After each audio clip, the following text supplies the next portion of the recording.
hey, congratulations for being here at San Diego Comic-Con. How does it feel to be here?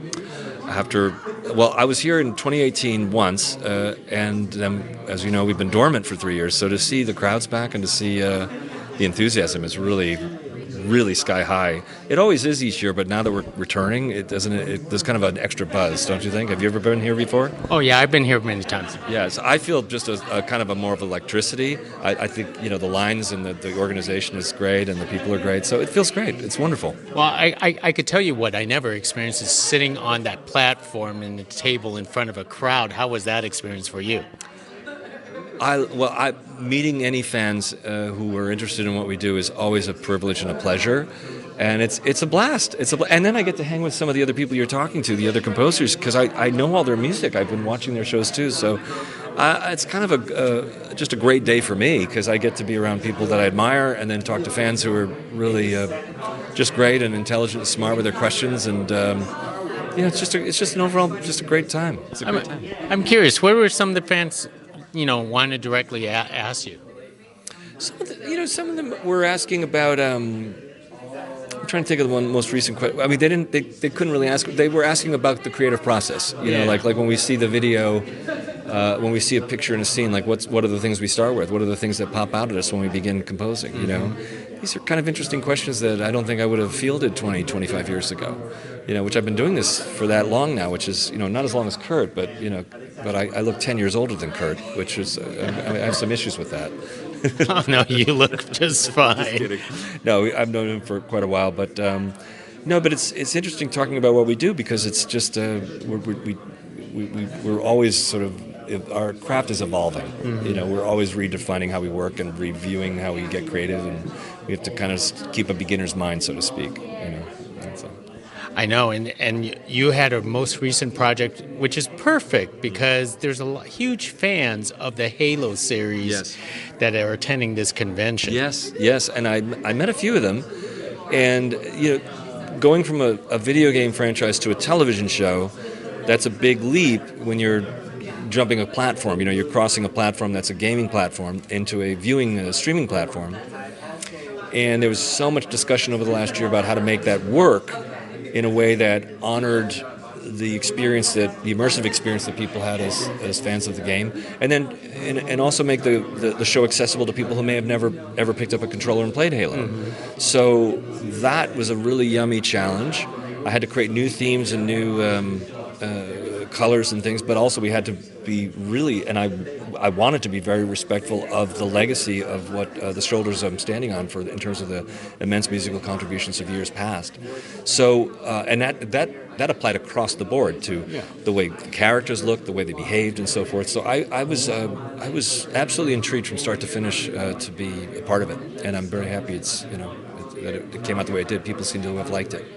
Now, for a property that actually have previous composition, previous music, what do you have to do to start? How do you approach something like that? Do you contact the other composers, or you listen to their music? I mean, where do you begin and go with it? Well, I knew of the game music before I even got asked to interview for this, so I had a bit of a I didn't know the game's history as how it's evolved over the years. But absolutely, you do some recon about how the game flows, what the orchestration is, what the sounds are, and so forth, what the themes are, and then it's about the people who hire you. What is the directive they're giving you? Which, in the case of Amblin and Microsoft 343, it was about creating new themes for these characters that some people know. So I had to write a theme for the Master Chief and a theme for Halsey and for Cortana. And I was discovering things as they just popped up. When you see Cortana for the first time in episode 3, there was an energy to that actress that was so wonderful. And then a theme came out for her there. Now, that didn't exist in the games per se. There was other sounds used for different people and different themes. But we balanced that a lot. If anything, I think I tried to use more themes from the game in certain areas, which they said, let's pull back a little bit because we want to make sure that this show stands in its own way. So it was always a constant calibration. Wow. Yeah, it was fun. I mean, it was fun, but it's like I kind of feel like the metaphor I use is like some people build things that take over 100 years to complete, and they get started 100 years ago.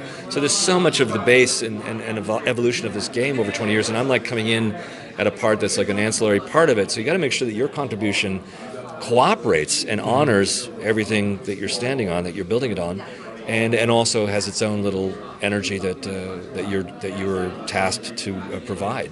So. Well, you must have done something right because it's renewed for a second season, and you're part of that. Well, I don't even know when it's starting, but yeah, it looks to be very exciting. Yeah, it looks very exciting. Oh, it's excellent. And let me ask you something personal: Is you always had a musical ear since the beginning, or did you develop over time? I will say that I remember the first musical experience I had was I think I was 4 or 5. A little toy organ was bought for my brother, who didn't have much of an interest in it, and it was an organ that sat on the floor, and I had an interest in the organ. I played all the chords in the organ, and it kind of started there, and then I started playing piano, and but my love of film music kind of came along after I started watching films and TV shows like Lost in Space. Oh. Yeah, Lost in Space, for some reason, that I just remember always listening to the background music and thinking, God, this is so cool. And then I started seeing motion pictures, and I had a desire to get into this early on, but I didn't know how it was going to happen. But you just know. Well, it did happen. It did happen. I'm very grateful, blessed. I mean, Kurt said it during the seminar. We're very blessed in some ways because it's a very interesting. Everyone comes at this in a very different way. Making a living at this is really a gift, and it's humbling.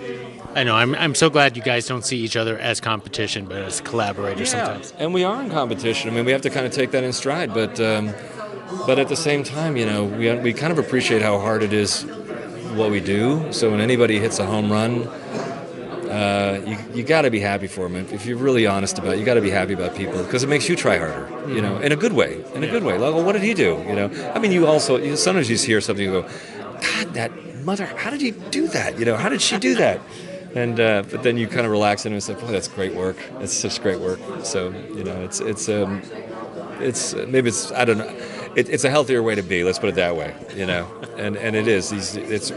I've watched every show in my panel in this peer group, and each one is its own beautiful thing and beautiful work. So yes, most excellent. Well, hey, thank you very much for carrying the conversation with us. And you know what?